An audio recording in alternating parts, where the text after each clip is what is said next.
Evangelio de Juan, capítulo 8, comentario de William MacDonald.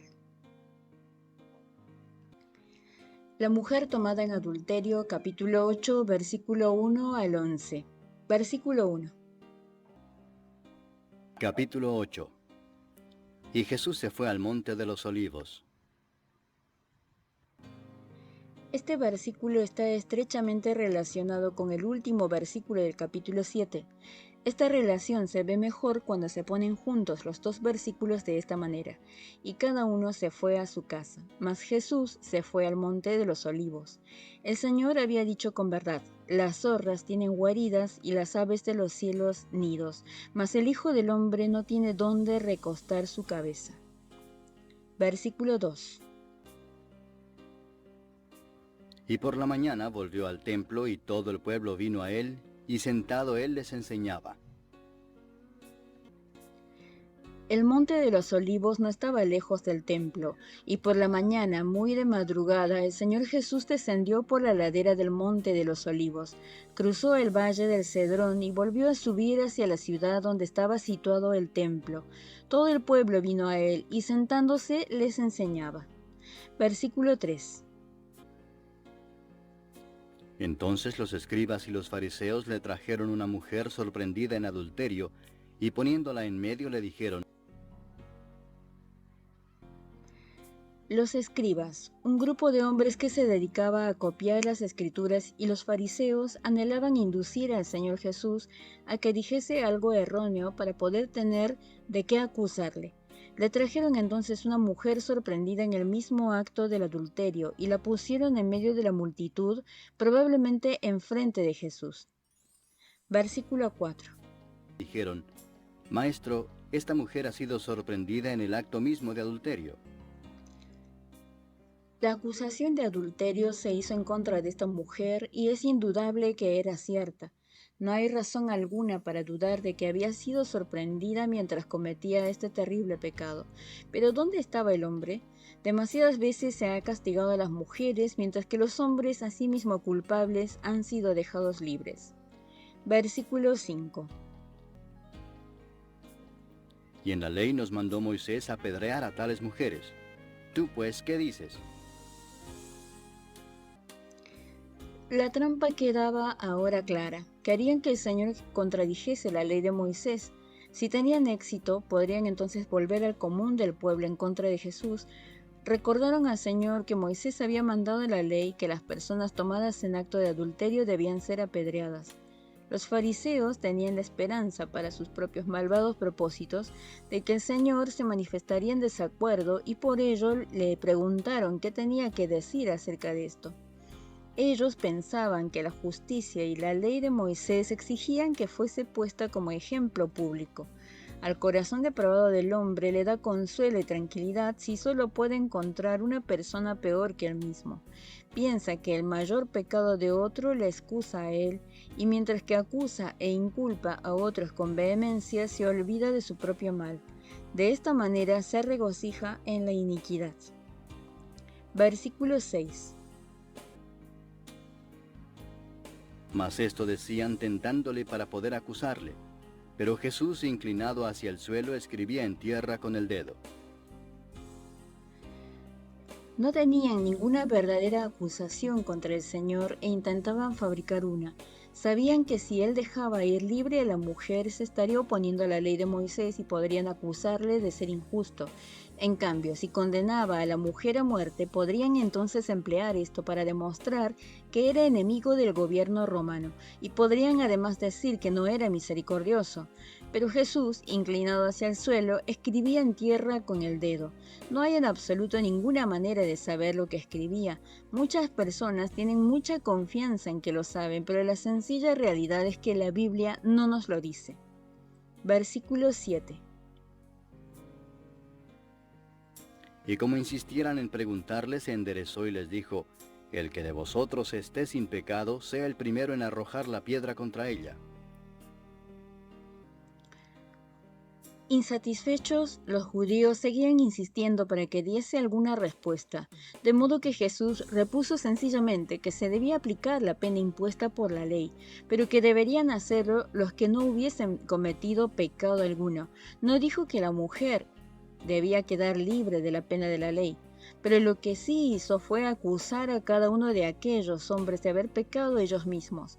Los que quieran juzgar a otros deberían ser puros ellos mismos. Este versículo se emplea a menudo para excusar el pecado porque todos los demás han hecho cosas malas, pero este versículo no excusa el pecado. Lo que hace es condenar a los culpables aunque nunca hayan sido descubiertos. Versículo 8.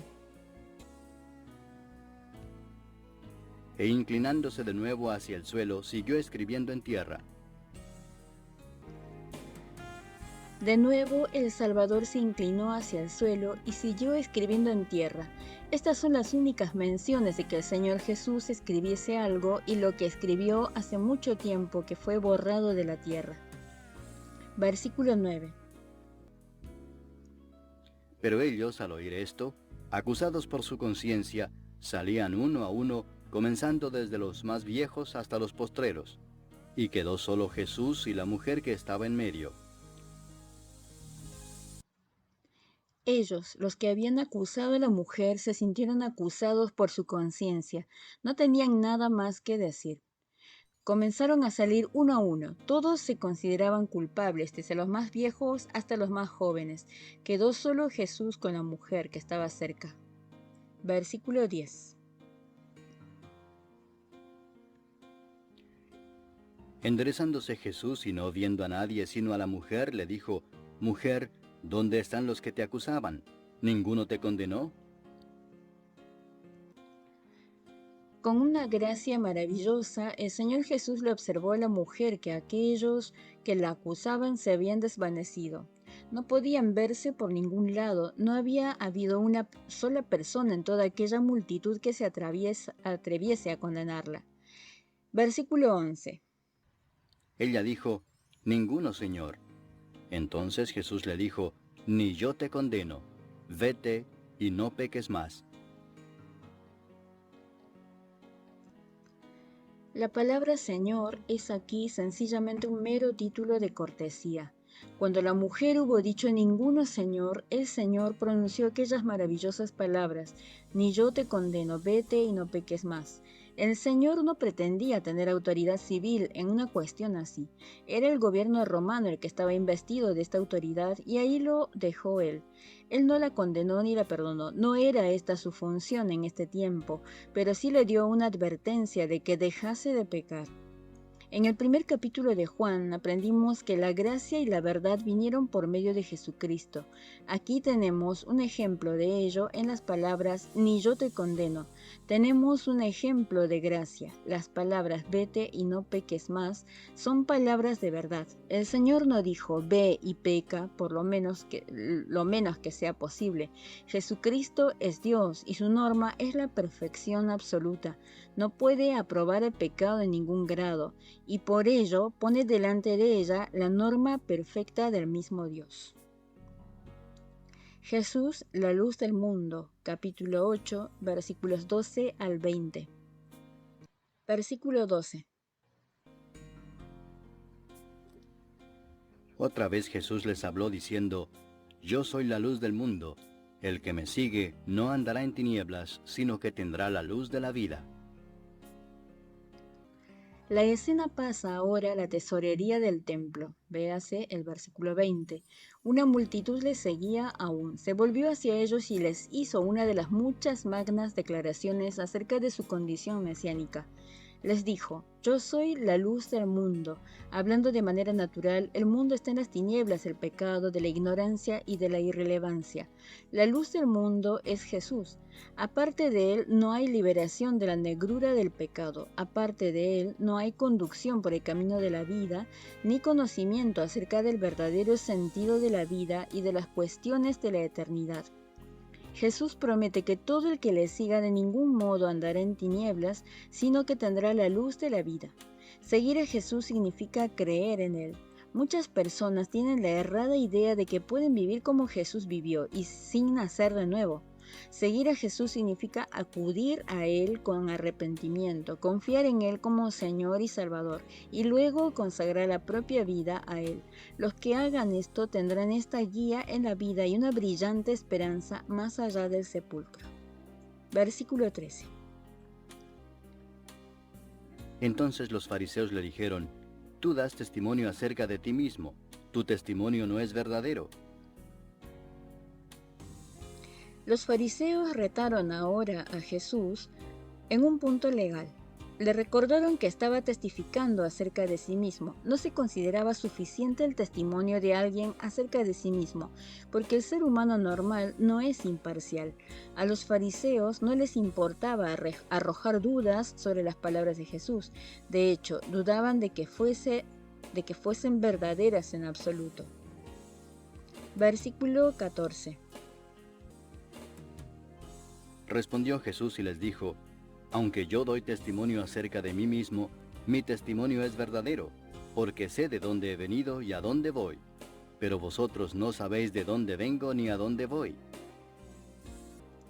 El Señor reconoció que generalmente era necesario tener 2 o 3 testigos, pero en su caso su testimonio era absolutamente verdadero porque Él es Dios. Sabía que había venido del cielo y que iba a volver al cielo, pero ellos no sabían de dónde había venido ni a dónde iba.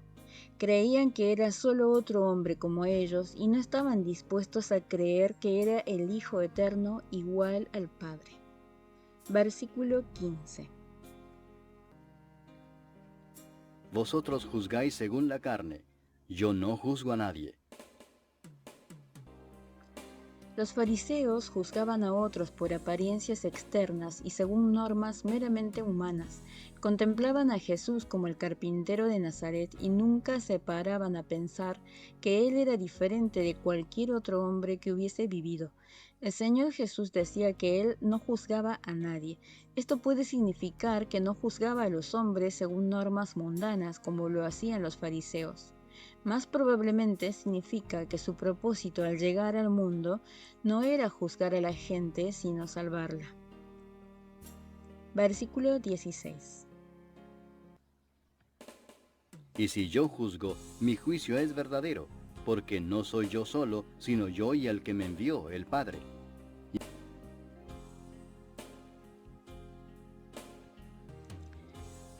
Si el Señor juzgase, su juicio sería justo y verdadero. Él es Dios, y todo lo que hace, lo hace en comunión con el Padre que le envió.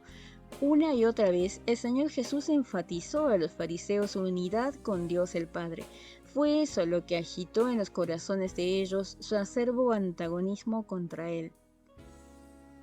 Versículos 17 y 18. Y en vuestra ley está escrito que el testimonio de 2 hombres es verdadero. Yo soy el que doy testimonio de mí mismo, y el Padre que me envió da testimonio de mí. El Señor reconoció que la ley de Moisés demandaba el testimonio de 2 testigos. Nada de lo que había dicho tenía la intención de negar este hecho. Si ellos insistían en tener 2 testigos, no les sería difícil presentarlos. Primero, Él daba testimonio de sí mismo mediante su vida santa y por las palabras que brotaban de su boca. En segundo lugar, el Padre daba testimonio del Señor Jesús por sus declaraciones públicas desde el cielo y por los milagros que daba al Señor que hiciese. Cristo cumplió las profecías del Antiguo Testamento tocantes al Mesías, y con todo, frente a esta poderosa evidencia, los líderes judíos no estaban dispuestos a creer. Versículo 19. Ellos le dijeron: ¿Dónde está tu Padre? Respondió Jesús: Ni a mí me conocéis, ni a mi Padre. Si a mí me conocieseis, también a mi Padre conoceríais. La siguiente pregunta de los fariseos fue indudablemente hecha con escarnio. Quizá miraron alrededor de la multitud al preguntarle: ¿Dónde está tu Padre? Entonces respondió Jesús, diciéndoles que ellos ni le reconocían a Él por quien era verdaderamente, ni conocían a su Padre. Naturalmente, ellos habrían negado vigorosamente que desconociesen a Dios, pero era sin embargo cierto. Si ellos hubiesen recibido al Señor Jesús, habrían conocido también a su Padre. Pero nadie puede conocer a Dios Padre excepto por medio de Jesucristo. Por tanto, su repudio del Salvador les hacía imposible pretender con honradez que conocían y amaban a Dios. Versículo 20. Estas palabras habló Jesús en el lugar de las ofrendas, enseñando en el templo, y nadie le prendió porque aún no había llegado su hora. Aquí se nos dice que el lugar donde hubo el enfrentamiento de los anteriores versículos fue en el lugar de las ofrendas, en el templo. Una vez más, el Señor está rodeado por protección divina y nadie le prendió, a pesar de los deseos que tenían de matarle. Todavía no había llegado su hora. Esto hace referencia al tiempo cuando sería crucificado en el Calvario para morir por los pecados del mundo. El debate de los judíos con Jesús. Capítulo 8, versículos 21 al 59. Versículo 21.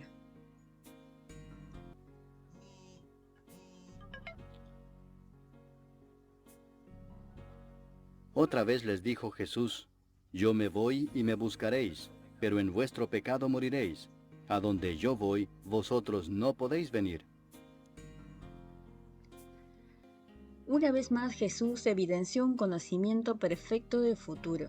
Les dijo a sus críticos que se iba, refiriéndose no solo a su muerte y sepultura, sino también a su resurrección y ascensión de vuelta al cielo. Los judíos seguirían buscando al Mesías, sin darse cuenta de que ya les había visitado y que le habían rechazado.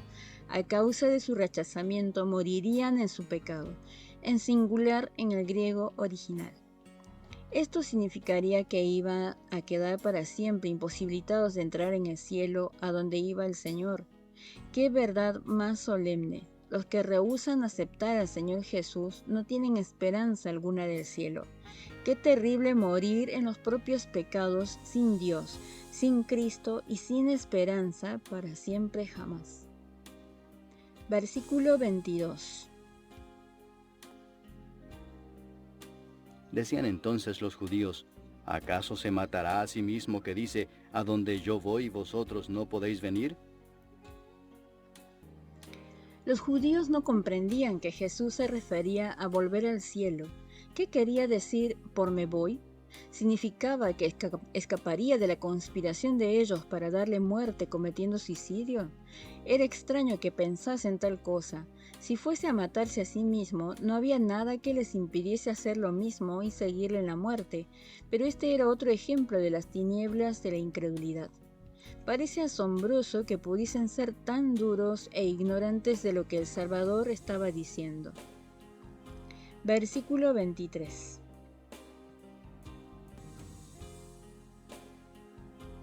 Y les dijo: Vosotros sois de abajo, yo soy de arriba. Vosotros sois de este mundo, yo no soy de este mundo. Sin duda, pensando en la insensata referencia que ellos habían hecho al suicidio, el Señor les dijo que ellos eran de abajo. Esto significaba que tenían una perspectiva muy baja de las cosas. No podían ascender más allá de las cosas literales del tiempo y de los sentidos. No tenían comprensión espiritual. En contraste, Cristo era de arriba. Sus pensamientos, palabras y hechos eran celestiales. Todo lo que ellos hacían tenía el sabor de este mundo, mientras que toda su vida mostraba que Él venía de una tierra más pura que este mundo. Versículo 24. Por eso os dije que moriréis en vuestros pecados, porque si no creéis que yo soy, en vuestros pecados moriréis.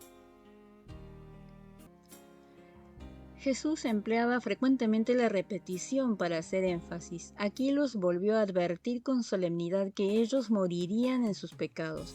Si ellos rehusaban decididamente creer en Él, no cabía otra alternativa. Aparte del Señor Jesús, no hay ninguna manera de obtener el perdón de los pecados, y los que mueran con los pecados sin perdonar, no pueden finalmente entrar en el cielo. Si no creéis que yo soy, moriréis en vuestros pecados. Vemos en la palabra yo soy otra declaración de deidad del Señor Jesús. Versículo 25.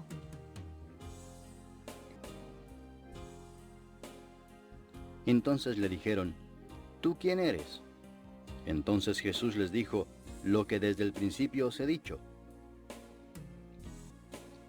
Los judíos estaban totalmente perplejos por las enseñanzas del Señor Jesús. Le preguntaron directamente quién Él era. Quizá lo hicieron con sarcasmo, como diciendo, ¿quién crees que eres, que nos hablas de esta manera? O quizás se sentían realmente deseosos de oír lo que fuese a decir acerca de sí mismo. La respuesta del Señor es digna de nota, ese mismo que os he dicho desde el principio. Él era el Mesías prometido. Los judíos le habían oído decirlo con frecuencia, pero sus tercos corazones habían rehusado inclinarse a la verdad. Pero su respuesta puede tener otro sentido. El Señor Jesús era exactamente lo que predicaba. No decía una cosa y hacía otra. Él era la viva encarnación de todo lo que enseñaba. Su vida se ajustaba a su enseñanza. Versículo 26. Muchas cosas tengo que decir y juzgar de vosotros, pero el que me envió es verdadero, y yo, lo que he oído de él, esto hablo al mundo. El significado del versículo 26 no está claro. Parece que el Señor decía que había muchas cosas adicionales que podría hablar y juzgar acerca de aquellos incrédulos judíos. Podría exhibir los malvados pensamientos y motivos de sus corazones. Sin embargo, decía con obediencia solo aquellas cosas que el Padre le había dado que hablase, y por cuanto el Padre es verdadero, es digno de ser creído y escuchado. Versículo 27. Pero no entendieron que les hablaba del Padre. Los judíos no comprendieron en este punto que les hablaba de Dios Padre. Parece que sus mentes se entenebrecían más y más. Antes, cuando el Señor Jesús había afirmado que era el Hijo de Dios, se habían dado cuenta de que afirmaba la igualdad con Dios Padre, pero ya no lo discernían. Versículo 28. Les dijo pues Jesús, cuando hayáis levantado al Hijo del Hombre, entonces conoceréis que yo soy, y que nada hago por mí mismo, sino que según me enseñó el Padre, así hablo. Porque el que me... De nuevo Jesús profetizó lo que iba a suceder. Primero los judíos levantarían al Hijo del Hombre. Esto se refiere a su muerte por crucifixión. Después que hubieran hecho esto, conocerían que Él era el Mesías. Lo sabrían por el terremoto, por las tinieblas, pero más que nada por su resurrección corporal de entre los muertos. Observemos cuidadosamente las palabras de nuestro Señor. Entonces conoceréis que yo soy. El sentido más profundo es, entonces conoceréis que yo soy Dios. Entonces se darían cuenta de que Él no hacía nada por sí mismo, es decir, por su propia autoridad. Más bien, Él había venido al mundo como el dependiente, diciendo solo aquellas cosas que el Padre le había enseñado a decir. Versículos 29 y 30. Porque el que me envió conmigo está. No me ha dejado solo el Padre, porque yo hago siempre lo que le agrada. Hablando él estas cosas, muchos creyeron en él.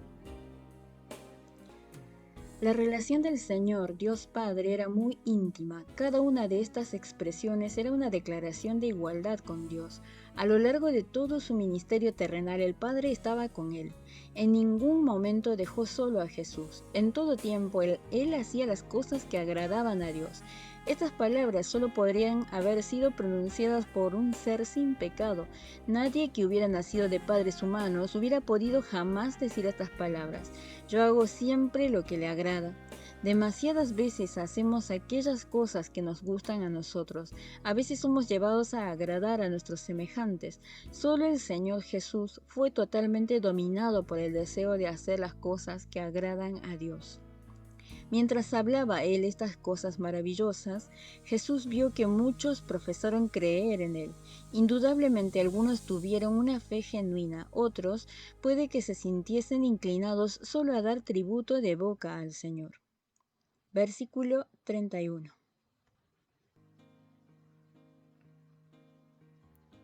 Dijo entonces Jesús a los judíos que habían creído en él: Si vosotros permaneciereis en mi palabra, seréis verdaderamente mis discípulos. Entonces Jesús marcó una distinción entre los que son discípulos y los que son verdaderamente sus discípulos. Es aquel que se ha dado de manera real al Señor Jesucristo. Los que son verdaderos creyentes tienen estas características. Permanecen en su palabra. Esto significa que continúan en las enseñanzas de Cristo, no se apartan de él. La verdadera fe tiene siempre la cualidad de la permanencia. No son salvados permaneciendo en su palabra, sino que permanecen en su palabra porque son salvos. Versículo 32. Y conoceréis la verdad, y la verdad os hará libres. Se da a todos los verdaderos discípulos la promesa de que conocerán la verdad y la verdad les hará libres. Los judíos no conocían la verdad y se encontraban bajo una terrible forma de esclavitud. Estaban en la esclavitud de ignorancia del error, del pecado, de la ley y de la superstición. Los que verdaderamente conocen al Señor Jesús quedan librados del pecado, andan en la luz y son conducidos por el Espíritu Santo de Dios. Versículo 33.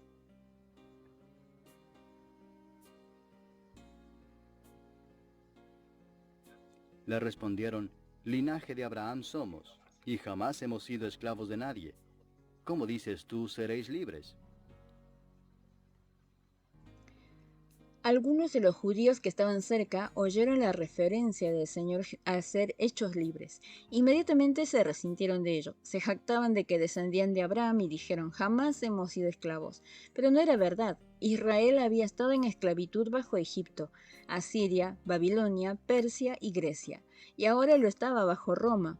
Pero aún peor que esto, ahora mismo, mientras estaban aún diciéndole esto al Señor Jesús, estaban esclavizados por el pecado y Satanás. Versículo 34. Jesús les respondió: de cierto os digo que todo aquel que hace pecado, esclavo es del pecado. Es evidente que el Señor estaba hablando acerca de la esclavitud del pecado. Recordó a sus oyentes judíos que todo aquel que hace pecado es esclavo del pecado. Estos judíos pretendían ser muy religiosos, pero la verdad es que eran desaprensivos, irreverentes y que pronto se manifestarían como homicidas, porque incluso en aquel mismo momento estaban tramando la muerte del Hijo de Dios. Versículo 35. Y el esclavo no queda en la casa para siempre, el Hijo sí queda para siempre. Luego Jesús compara las posiciones relativas en la casa de un esclavo por una parte y de un hijo por la otra. El esclavo no tenía certidumbre alguna de que viviría allí para siempre, mientras que el hijo estaba con toda libertad en la casa. Tanto si la palabra hijo se aplica al Hijo de Dios como si se aplica a los que llegan a ser hijos de Dios por la fe en Cristo, es evidente que el Señor les estaba diciendo a estos judíos que no eran hijos, sino esclavos y que podían ser echados en cualquier momento. Versículo 36. Así que si el Hijo os libertare, seréis verdaderamente libres. No hay duda que en este versículo la palabra hijo se refiere a Cristo mismo. Los que son libertados por Él son verdaderamente libres. Esto significa que cuando alguien acude al Salvador y recibe de Él la vida eterna, esta persona queda liberada de la esclavitud del pecado, del legalismo, de la superstición y del poder maligno de los demonios. Versículo 37. Sé que sois descendientes de Abraham, pero procuráis matarme porque mi palabra no haya cabida en vosotros. El Señor reconoció que, por lo que tocaba al linaje físico, estos judíos eran descendientes de Abraham, literalmente semilla, pero era evidente que no pertenecían a la semilla espiritual de Abraham. No eran piadosos como había sido Abraham, pues querían matar al Señor Jesús porque su palabra no hallaba cabida en ellos. Esto significa que no dejaban que las palabras de Cristo surtiesen efecto en sus vidas, se resistían a sus doctrinas y no querían ceder a él. Versículo 38. Yo hablo lo que he visto cerca del Padre, y vosotros hacéis lo que habéis oído cerca de vuestro Padre. Las cosas que Jesús les enseñaba eran cosas que el Padre le había comisionado a hablar. Él y su Padre eran tan totalmente uno que las palabras que él hablaba eran las palabras de Dios Padre. El Señor Jesús representó perfectamente a su Padre mientras estaban aquí en la tierra. En contraste, los judíos hacían aquellas cosas que habían aprendido del Padre de ellos. Aquí el Señor Jesús no se refería al Padre material, terrenal de ellos, sino al diablo. Versículo 39.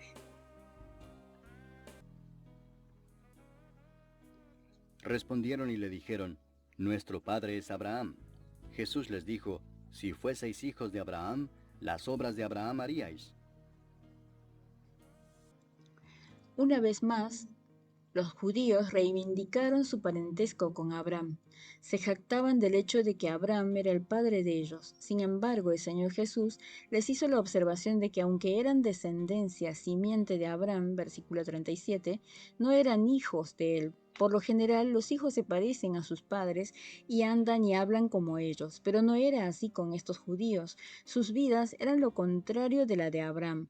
Aunque eran descendientes de Abraham tocante a la carne, moralmente eran hijos del diablo. Versículo 40.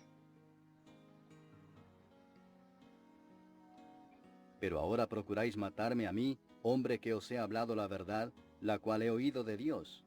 No hizo esto Abraham. El Señor procede a dar un ejemplo muy claro de la diferencia entre ellos y Abraham. Jesús había venido al mundo no diciendo nada sino la verdad. Ellos se sintieron ofendidos y alterados por su enseñanza y por ello trataron de matarle. No hizo esto Abraham. Él se puso del lado de la verdad y de la justicia. Versículo 41. Vosotros hacéis las obras de vuestro padre. Entonces le dijeron, Nosotros no somos nacidos de fornicación. Un padre tenemos, que es Dios. Estaba muy claro quién era el padre de ellos, porque actuaban precisamente como él. Ellos hacían las obras del padre de ellos, esto es el diablo. Los judíos pueden haber estado acusando al Señor de haber nacido de fornicación, pero muchos estudiosos de la Biblia ven en la palabra fornicación aquí una referencia a la idolatría. Los judíos estaban diciendo que nunca habían cometido adulterio espiritual, siempre habían sido fieles a Dios. Él era el único que ellos jamás habían reconocido como su Padre. Versículo 42. Jesús entonces les dijo, Si vuestro Padre fuese Dios, ciertamente me amaríais, porque yo de Dios he salido y he venido, pues no he venido de mí mismo, sino que Él me envió. El Señor pasa a mostrar la falsedad de la pretensión de ellos, recordándoles que si amasen a Dios, le amarían a Él. Pues Dios le había enviado. Es una insensatez que nadie pretenda amar a Dios si al mismo tiempo aborrece al Señor Jesucristo. Jesús dijo que Él había salido de Dios. Esto significa que Él era el eterno Hijo engendrado de Dios. No había ningún tiempo particular en Él que Él naciese. No había ningún tiempo particular en el que Él naciese como Hijo de Dios, sino que esta relación de hijo con el Padre existía desde toda la eternidad. También les recordó que Él de Dios había venido. Evidentemente, aquí estaba manifestando su preexistencia. Él había estado morando en el cielo con el Padre por siglos eternos antes de aparecer en la tierra. Pero el Padre lo envió al mundo para ser el Salvador del mundo, y por ello Él vino como hijo obediente. Versículo 43. ¿Por qué no entendéis mi lenguaje? Porque no podéis escuchar mi palabra. Hay una diferencia en el versículo 43 entre lenguaje y palabra. La palabra de Cristo se refería a las cosas que enseñaba. Su lenguaje se refiere a las palabras con las que expresaba sus verdades. Ellos no podían siquiera comprender su lenguaje cuando él hablaba de pan. Ellos solo pensaban en pan material. Cuando les hablaba de agua, nunca lo relacionaban con agua espiritual. ¿Por qué no podían comprender su lenguaje? Se debía a que no estaban dispuestos a tolerar sus enseñanzas. Versículo 44. Vosotros sois de vuestro padre el diablo, y los deseos de vuestro padre queréis hacer. Él ha sido homicida desde el principio, y no ha permanecido en la verdad, porque no hay verdad en él. Cuando habla mentira, de suyo habla, porque es mentiroso y padre de mentira. Ahora el Señor Jesús les habló directamente y les dijo que su padre era el diablo. Esto no significaba que hubiesen nacido del diablo en la manera en que los creyentes nacen de Dios. Más bien, como Agustín comenta, se refiere a que son hijos del diablo por imitación. Mostraban su relación con el diablo al actuar de la manera en que el diablo actuaba. Queréis hacer los deseos de vuestro padre. Con estas palabras expresa la intención o tendencia de sus corazones. El diablo ha sido homicida desde el principio. Él trajo la muerte a Adán y a toda la raza humana. No solo era él homicida, sino también mentiroso. El diablo no se mantuvo en la verdad, pues no hay verdad en él. Cuando habla mentira, de lo suyo habla, es decir, conforme a su propia naturaleza. Las mentiras formaban parte de su misma existencia. El diablo es mentiroso y padre de las mentiras. Los judíos imitaban al diablo de estas dos formas. Eran homicidas porque la intención de sus corazones era la de dar muerte al Hijo de Dios. Eran mentirosos porque decían que Dios era padre de ellos. Pretendían ser hombres piadosos, espirituales, pero sus vidas eran vidas de mentira. Versículo 45.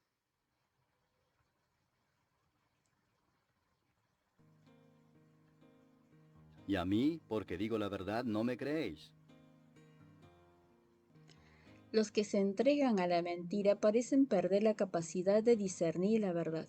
Aquí estaba el Señor Jesús ante estos hombres y él siempre había hablado la verdad, pero a él no le creían. Esto mostraba que el verdadero carácter de ellos era de maldad. Lenski lo dice bien. Cuando se encuentra con la verdad, la mente corrompida solo busca objeciones. Cuando se encuentra con lo que difiere de esta verdad, ve y busca razones para aceptar esta diferencia. Versículo 46. ¿Quién de vosotros me redarguye de pecado? Pues si digo la verdad, ¿por qué vosotros no me creéis? Solo Cristo, el Hijo sin pecado de Dios, pudo jamás pronunciar unas palabras así.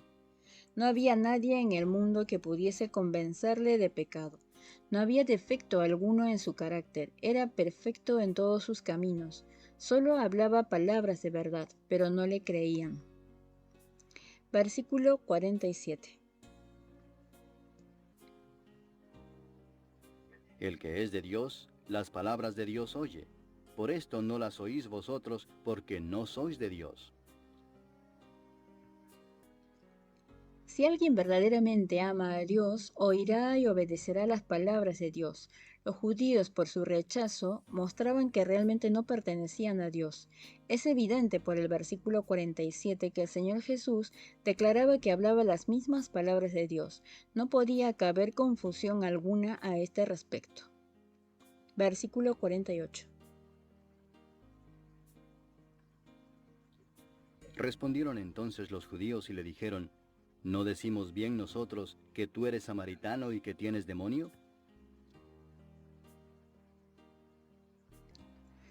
Una vez más los judíos recurrieron a un lenguaje insultante porque no podían replicar a las palabras del Señor Jesús de ninguna otra manera. Al llamarle samaritano, emplearon de manera carente de sentido un insulto étnico. Era como si quisiesen decir que no era un judío puro, sino que era un enemigo de Israel. También la acusaron de tener demonio. Con eso indudablemente querían decir que estaba loco. Para ellos, solo alguien fuera de sí podría nunca hacer las pretensiones que Jesús había estado haciendo. Versículo 49. Respondió Jesús, yo no tengo demonio, antes honro a mi Padre, y vosotros me deshonráis. Observemos la manera templada con que respondió Jesús a sus enemigos. Sus enseñanzas no eran las palabras de alguien que tuviese demonios, sino de uno que quería honrar a Dios el Padre. Por esa causa ellos le deshonraban, no porque él estuviese loco, sino porque estaba totalmente dedicado a los intereses de su Padre en el cielo. Versículo 50. Pero yo no busco mi gloria, hay quien la busca y juzga. Ellos debieran haber sabido que en ningún momento estaba él buscando su propia gloria. Todo lo que hacía estaba calculado para dar gloria a su Padre. Aunque le acusasen de deshonrar a Dios, esto no significaba que él estuviese buscando su gloria. Entonces el Señor añadió las palabras, hay quien la busca y juzga. Quien se refería naturalmente a Dios, Dios Padre buscaría la gloria de su amado Hijo y juzgaría a todos los que no le hubiesen dado esta gloria. Versículo 51. De cierto os digo que el que guarda mi palabra nunca verá muerte. Otra vez tenemos uno de aquellos majestuosos dichos de nuestro Señor, palabras que solo hubiesen podido ser pronunciadas por uno que fuese el mismo Dios. Estas palabras son introducidas con la expresión familiar y enfática. De cierto os digo, Jesús prometió que el que guarda su palabra nunca jamás verá la muerte. Esto no puede referirse a la muerte física, porque muchos creyentes en el Señor Jesús mueren cada día. La referencia es a la muerte espiritual. El Señor estaba diciendo que los que creen en Él son liberados de la muerte eterna y que nunca sufrirán los dolores del infierno. Versículo 52. Entonces los judíos le dijeron, ahora conocemos que tienes demonio. Abraham murió y los profetas, y tú dices, el que guarda mi palabra nunca sufrirá muerte.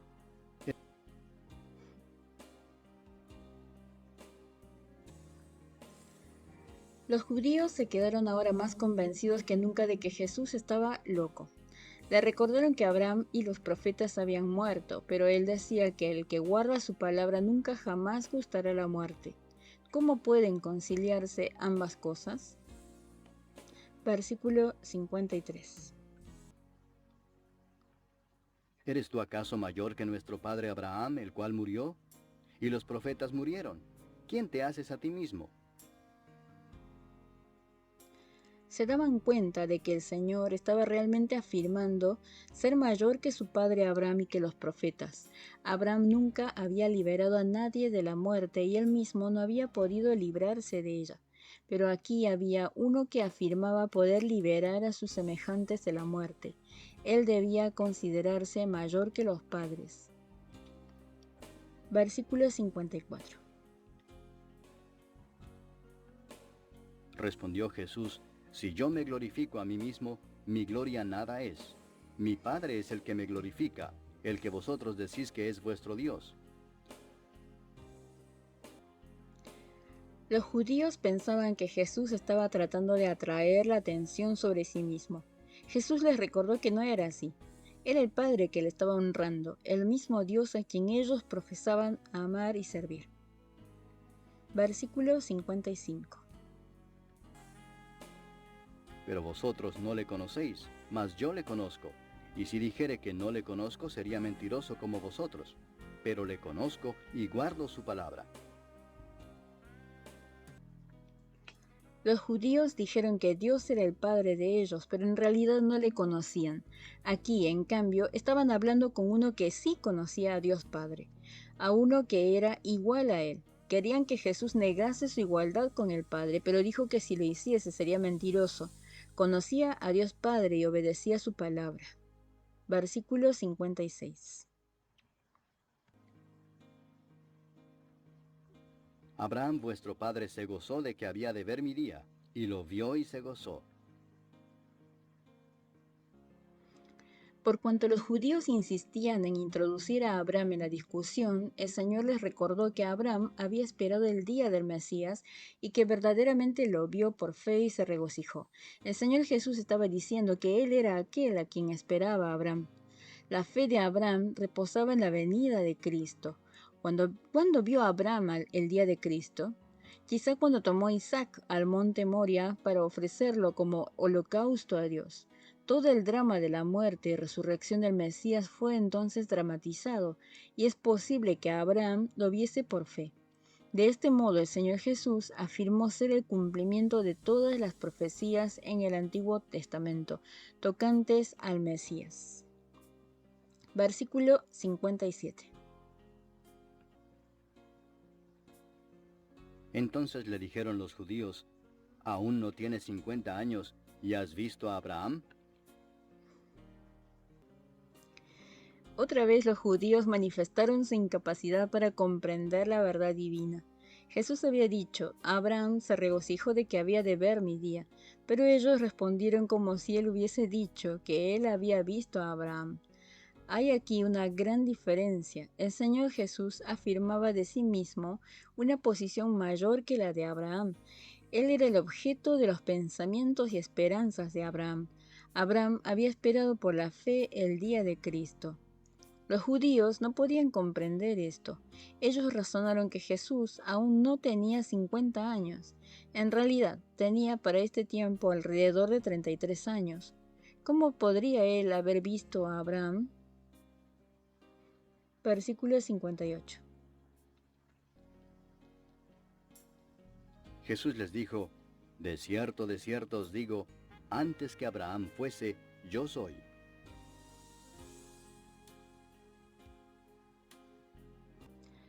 El Señor Jesús hizo aquí otra clara declaración de que Él era Dios.